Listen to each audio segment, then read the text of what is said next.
प्रतिक्रिया ये है कि ये बरसों पहले हो जाना चाहिए था।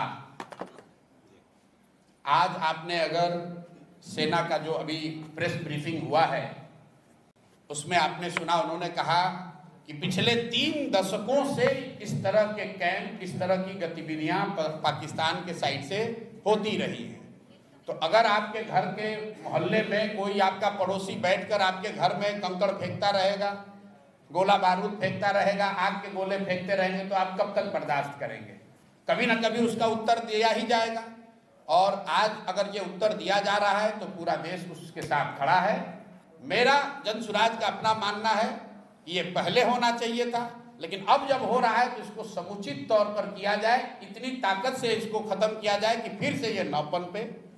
दूसरी बात, मीडिया को या जो दूसरे साथी हैं उनको थोड़ा धीरज दिखाना चाहिए।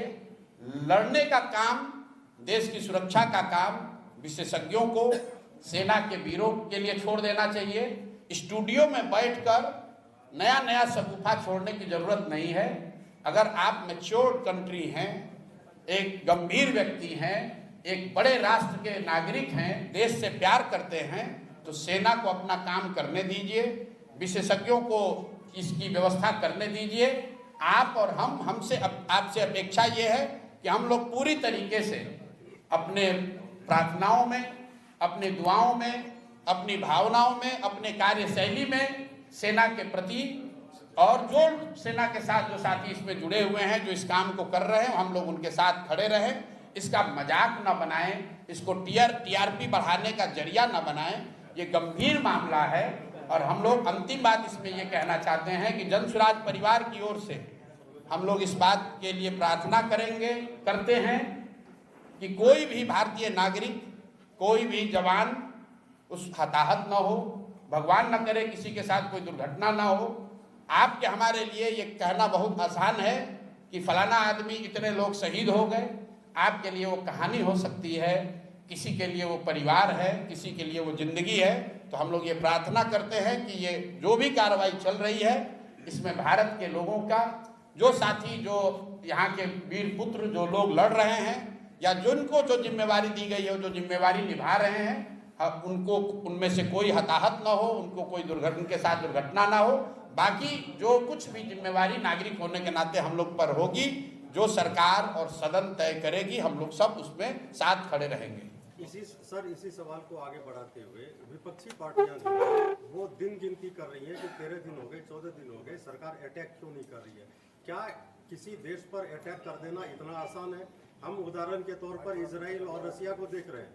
इजराइल, देखिए, मैं आपको मैंने पहले कहा कि ये समय नहीं है एक दूसरे पर छीटाकशी करने का। लड़ाई कोई पार्टी नहीं लड़ती है, न पक्ष वाली पार्टी लड़ रही है, न विपक्ष वाले लड़ रहे हैं। देश के बच्चे लड़ रहे हैं, इस देश के युवा लड़ रहे हैं। तो इस पर राजनीति नहीं कीजिए। देश के लोगों ने सदन में सरकार और विपक्ष दोनों को चुनकर भेजा है, दोनों को उनकी जिम्मेवारी दी गई है। लोकतंत्र में, संविधान में उनको साथ मिलकर जो देश की सेना कर रही है, जो विशेषज्ञ कर रहे हैं, उसके साथ हम लोग को खड़ा होना है। उनको ऑपरेशनल फ्रीडम है, जैसा कि हम लोग प्रेस से पढ़ रहे हैं, लेकिन जो राजनीतिक नेतृत्व है वो तो देश की सरकार को ही करना है। जब इंदिरा जी थी तब कांग्रेस की सरकार थी, तब भी सब लोग साथ खड़े थे। आज भाजपा की सरकार है, तब भी साथ खड़े सब होंगे। और जब देश का मामला होगा, सरकार किसी की हो, लोग देश के साथ खड़े हैं, किसी नेता और दल के साथ नहीं खड़े हैं। इसलिए देश के साथ खड़े होइए, वो मोमेंट है। और मुझे कहने की जरूरत नहीं है, देश अपने आप, हर वो व्यक्ति जो इस मिट्टी से प्रेम करता है, इस देश से प्रेम करता है, वो अपने आप खड़ा होगा। उसको किसी नेता के सलाह की जरूरत नहीं है। सर, आम जनता तो साथ में है।